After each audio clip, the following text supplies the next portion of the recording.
Starbomb is a band that needs no introduction. Is a really funny sentence, but let's be real. It's not possible to click on this video without the extensive prerequisite knowledge of game grumps and everything surrounding them. They're one of the classic Let's Play channels, and one of the pioneers of that multi-host format that consists of like 4 channels. It's hosted by Aaron Hansen, also known as Egoraptor, who's a figurehead of 2000's Newgrounds Animation, and Danny Sexbang, the lead singer of the greatest band ever. His spot used to be JonTron's, but he left to do JonTron things like upload once a year and have opinions. That one didn't age quite so well. They've had enough controversies to have their own dedicated venting subreddit, and that's all the background I feel is necessary. The world doesn't need another Game Grumps retrospective. I love these guys growing up, and when I say growing up, I mean it. I was on this shit from like 4th grade up to my freshman year. Though I don't watch them as much as I used to, every now and then I throw on some random one-off video of theirs and it feels like going back to your childhood bedroom. In late 2013, Aaron, Dan, and Ninja Brian from NSP formed Starbomb, a comedic band whose songs parody various video game series. They always felt unique in the nerdcore fan song scene, especially back in the day. They weren't the only guys making goofy-ass songs about Mario,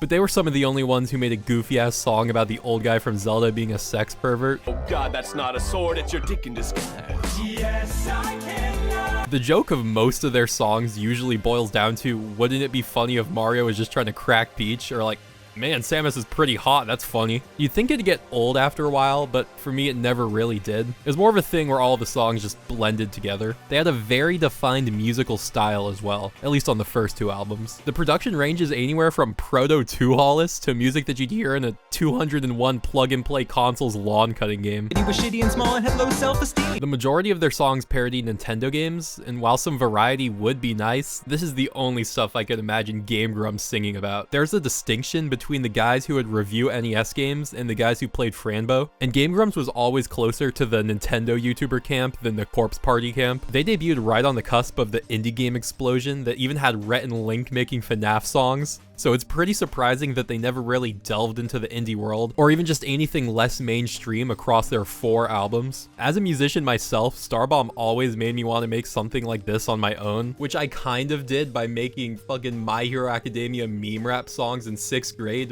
but we don't have to talk about that right now. Hey there were tons of fan-made animated music videos for all of their songs, with the official ones getting posted to Egoraptor's channel. This shit actually got pretty popular. There's Starbomb reaction videos that have hundreds of thousands of views. It's definitely the kind of thing that's online popular. This isn't something you can just walk around talking about in public. Not unless you want to see the back of a cop car. They actually have gone on tour a few times though. Despite the popularity, I never actually heard of this until like 2015 or 2016 when I was in 5th grade. I'd gotten my first phone, which means I could finally start listening to music on the school bus and looking out the window like I was mysterious. And back then my music taste was FNAF and Undertale parodies and like Blink 182. When I finally discovered this, I was bought in. I'd listen on the way to and from school, at home while doing long division or whatever. I was the target audience. I unironically loved it back then, and now I'm somewhere in between ironic admiration and blinded by nostalgia. Obviously, there's no way Let's Play YouTubers could do something like this and not get shit on. r/rantgrumps exists, and there's this great Sleepycast moment. And then you also, did you get the Starbomb album? No, I didn't buy that. Did you get the second one? No, You know there's a 3rd one coming. I didn't buy any of them. Why didn't you buy it, Zach? Because they don't like the music. I don't like it. But at the same time, a majority of the Grumps fanbase, as well as general gaming YouTube viewers who found out about it, seem to like it. And that includes me. It's just dumb, fun video game music. I actually like Danny's voice a lot, and I don't think Aaron's rapping is as cringy as it gets made out to be. It starts with One thing, I don't know why. The music itself is great. I don't care what anybody else thinks. At the end of the day, it's novelty music, dude. The bar is not that high. In the grand scheme of YouTube fan songs, Starbomb was never my favorite artist, and I think that's true for a lot of other people. There's definitely much better stuff. But even now, I can't sit here and pretend like this isn't kind of good. At least the earlier stuff. Their newer stuff, I could never get into. I heard the Overwatch rap once and tapped out. Something about the newer albums just rubs me the wrong way. Starbomb already felt like something from a past era when I was a kid. So how do you think it feels now that they have a song called The Biggest Dick in Hyrule that came out in 2024? That you wrinkle dick again. Look, I know I wear a tunic, but I'm not into men. I'm also not 10 anymore, so that probably has a lot to do with it. For better or for worse, I've decided that it's time to revisit those classic albums and see just how bad my music taste really was back then. Yes, I can lie. Their self-titled debut album released on December 17th, 2013, and according to its Wikipedia page, it brought together Aaron's video game-based humor and the mostly sexually provocative musical stylings of NSP. Tonight, let's watch DVD. That means you'll get a dick in us very delicately. Mostly. Each of the 11 songs is a parody of a different game franchise. You got Mario and Zelda and Pokemon and Sonic and Final Fantasy VII. Me? Gungaga. It focuses entirely on mainstream AAA series. We already had JT Machinima making Minecraft mob raps at the time, and that shit was peak. I am the spirit of Minecraft. Why would we need Egoraptor's take on Minecraft? This album is 26 minutes and 58 seconds, and it's up to you whether or not that's way too long. I don't care, I think this fucking rocks, dude. Yeah, sorry in advance, positive opinions ahead. I don't dislike any of the songs here, but my least favorite is probably Sonic's Best Pal, and that's only because of this creepy ass SFM music video. Something about the lighting just gives it this nightmare-like quality to me, and me alone probably. Even then, it's not actually the song's fault. On its own, it's fine, I guess. I think Tails shooting Eggman is funny. Mega Marital Problems also has a video that creeps me out. The way the characters move is pretty, but honestly, I don't care. I love this shit. Mega dick, activate! My personal favorite was Kirby's Adventure in Reamland, a title which can mean a variety of incredible things. This one never seemed to be as popular as the other ones, and this one guy on Genius.com really didn't like it. The only music video for the song I could find was this one that looks like it's from fucking 2008. Well, that one and this? Ninja sex party at Kirby. This dude has a Danganronpa sprite video for like every song from the first two Starbomb albums. This is the kind of shit that I thought could have only been conceived in my brain, specifically in 2020. I Choose You to Die is the first song on the album, and it will always be the first thing I think of whenever I overhear someone talking about Starbomb, which hasn't happened yet, but I'm ready whenever it does. The concept of Ash going to prison for beating his Pokemon was always really funny to me, but I don't think I ever really thought about it deeply until now. There's a lot of clever wordplay here, like Ash punching Pikachu in the meowth and beating his Pokemon with fists of Regis Steel, and he's fucking fat now. This song has two well-known music videos, both fan-made. I always preferred this one. I just think it has a really nice art style, but this is actually the less known one. This is the most popular one. It has a lot of scenes that are just like weird, for lack of a better term. I know that there's 3 of them because of all the harmonies going on, but like,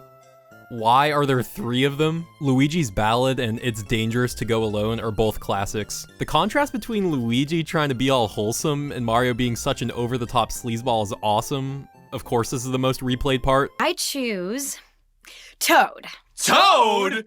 Well, his whole body's shaped like a dick. Oh, yeah. Okay, yeah. The Zelda song is about that old guy in the cave from the first game trying to get Link to get a handful of the Meat Mountain. And of course, one of the dumbest songs on the whole album has probably the most beautiful animation to go along with it. The rap battle between Ryu and Ken has a video done by Corey Spazkid that's more than enough proof that this dude is not a human. This one was kind of seen as a showcase of the full extent of Aaron's rapping. And looking at live videos, his breath control is pretty impressive, and that's funny because this is Egoraptor we're talking about here.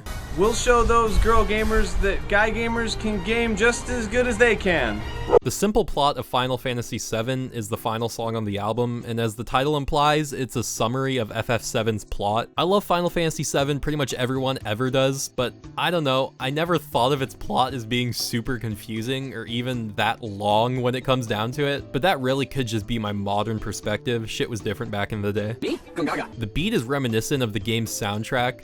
I couldn't tell you which specific songs, so maybe I'm literally lying right now. Maybe someone will know what I'm talking about. This is another one that has a few videos for it, but the weird thing is that I distinctly remember one that I just cannot find anywhere on the internet right now. Like, if it exists, I think it was done by Studio Yada, because I remember it looking exactly like the video they did for the simple plot of Metal Gear Solid, but I guess it just doesn't exist. It's probably just some weird Mandela effect thing, but this one dude on Reddit knows what I'm talking about, so tell me, am I crazy or not? The Book of Nook would always get me so pumped back in the day, and you know what? Fuck it, it still does. I love how it acts like these guys are capable of murder. Regretroid is just another really catchy one. I really like the vocals, especially Samus's parts. There's an official video for it on Aaron's channel. It's like this 3D animated thing, but I vastly prefer this one fan-made one that I can't really show right now in the video. Shortly after the release of the main album, they released an instrumental rap-along version of the album with Aaron's parts cut out so you can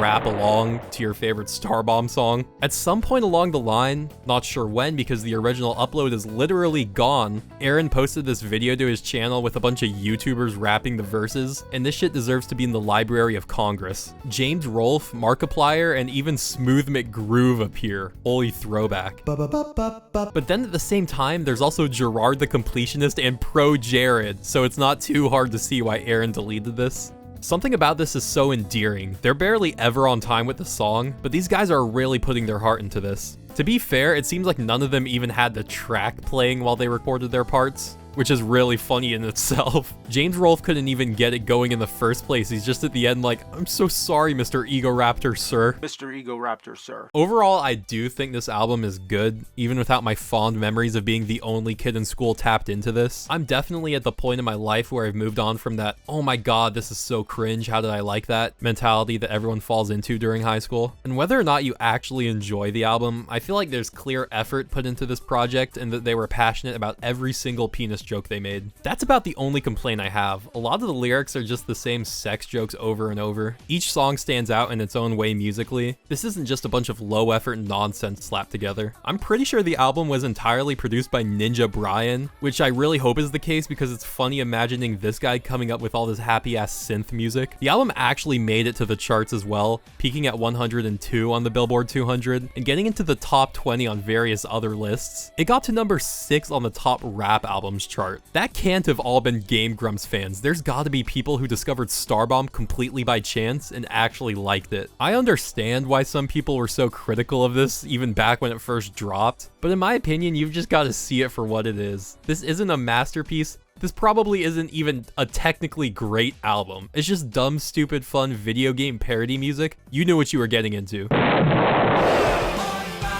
Their second album, Player Select, almost released exactly 1 year after the first. The world wouldn't have lasted another day. While the album's very similar stylistically, Player Select marked a huge shift in Starbomb's songwriting. Remember how all the self-titled songs were just about fucking, or just otherwise riddled with innuendo? Well, for Player Select, they were able to lock in and only mention boobs like twice. This time around, the humor comes more from parodying specific characters and their personality traits, like Glass Joe having a boxing record of 1-99.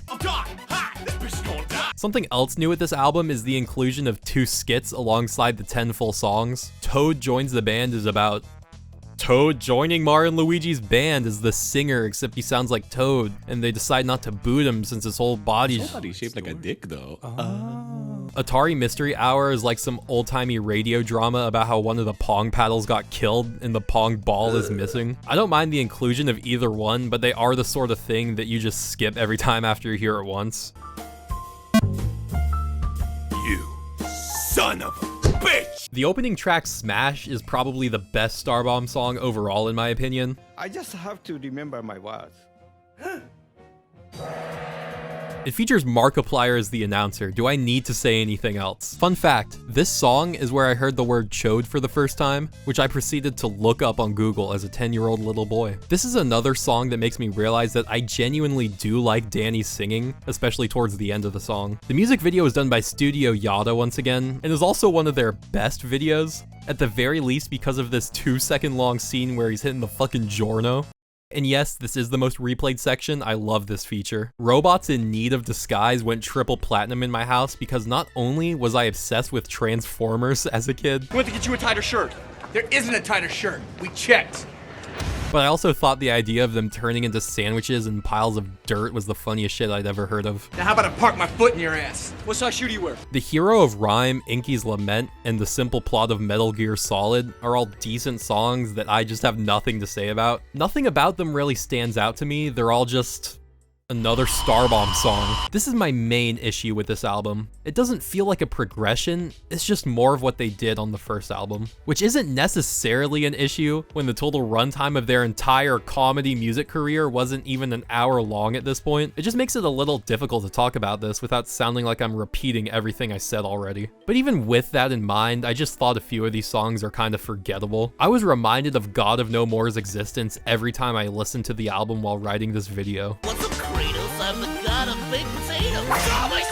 Mortal Kombat High is the first song that I'm gonna put on my big boy pants for and just straight up call cringy. I actually really like the choruses and the whole outro section, but the high school thing is a no from me. I'm still recovering from the Class of '09 video. There's a South Park style fan animation for this song. I don't really know what to say about this, but it had to be included. The new Poke Rap rocks. It's just a bunch of nonsense and random words that don't even really sound like Pokemon names, parodying how fucking anything can be a Pokemon ever since Gen 5. The music video is essential for this song. The way the Lamborghini pig or whatever pulls up makes me lose my shit every time. Something about the rapid fire delivery and the names themselves overload my brain in such a funny way. It reminds me of that green baby thing from Stone Ocean. Like if you were to recite these lyrics out loud, the egoraptor apparition would appear outside your home. We've got jiggly stuff, Adam's apple, frog nut, water bottle, Lamborghini pig, knuckle puck. Minecraft is for Everyone is about Minecraft Steve trying to show a creeper the beauty of the world so he doesn't blow anything up anymore, and also so he stops cussing. Having to give up my favorite things is funky bullshit! But the crazy part about this song is that it literally features Notch and nobody talks about it. I know this is over a decade old, but is there any other Minecraft parody song that features Notch? You don't know anything about Minecraft music. But I'm not. More like Nacho's song! Oh, sugar snap peas, I went there!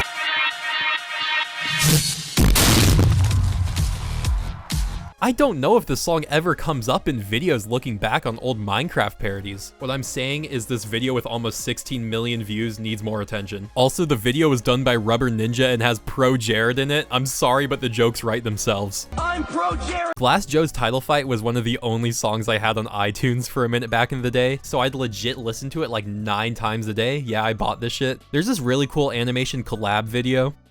And there's also this one where I really like this part. All wine and cheese, get the body of a man with an awful disease. Player Select isn't a bad follow-up. I just wish it was a little more unique and had a little more variety. It's not like it's a huge drop-off in quality, but there were a couple duds for me, and I don't think the skits are really necessary when most of the songs are practically skits themselves. You son of a... Even some of the good songs can sort of blend into the background. If it wasn't obvious, I really didn't spend as much time with Player Select as I did with their self-titled back then. I mean, I love Smash, and the Glass Joe song was the one thing keeping me sane on my way to school every morning. But I don't know, this album never gripped me like the other one did. In the end, Player Select ended up being even more successful than Starbomb, peaking at 58 on the Billboard 200 and reaching 4 on the top rap albums chart, among all the other lists. It's always so surreal when internet personalities and their creations transcend the internet. Even today when there's multiple FNAF movies and Markiplier Iron Lung and Digital Circus in movie theaters. I'm not really sure how to describe it. Just remember how you felt when you heard Scott the Woz had his videos playing on TV at one point. I'm bringing all this up because Starbomb never got this kind of recognition. Like, what? YouTube fan songs as a whole are like the final frontier of internet culture yet to be legitimized in popular media. Sure, the Living Tombstones FNAF songs are in the corresponding FNAF movies, but I promise My Ordinary Life was never played on the radio. I don't really see Starbomb getting talked about that much online outside of the Game Grumps fandom, yet I also refuse to believe that there's not at least one guy out there who saw this shit charting so high on the rap charts and didn't investigate. Starbomb wouldn't release another album until 2019, almost 4.5 years after Player Select. I was still watching Game Grumps back then, but after such a long time between releases, I'd forgotten about Starbomb, if you can believe it. I was also about to go into high school, like, I couldn't be caught dead listening to this. I had a reputation to maintain. Like I said in the beginning of this video, when it comes to newer Starbomb, all I know is the Overwatch rap and the Tetris song, maybe. Even then, I don't remember anything about either, so I might as well say I haven't heard a single second of the Trial Triforce or Starbomb Boom Rise of Lyrics? Let's act out my Sonic fan fiction. I'll pick something family friendly. No, not that one. Oh, definitely not that one. Yeah, gonna end it here for now, sorry. We found out if Starbomb was good, but next time we're gonna find out if they are good. Ooh. Everybody looked around, found their seats as Shadow the Rabbi started to speak. Dearly beloved. Don't worry, that video will be coming soon, but this one was already kind of dragging on and I don't want to be a bore. A lot of my thoughts on these first two albums were influenced by my nostalgia for them, obviously, but I did give my honest opinions on how I feel about them right now. Maybe I'm genuinely a slot merchant, but I just cannot hate this. And still, I'm unironically looking forward to checking out their newer stuff and seeing if I've just been missing out this whole time. It doesn't even matter how hard you try. Hello everybody, my name is Markiplier and welcome to the Balloon Roulette Challenge. This is not a real gun.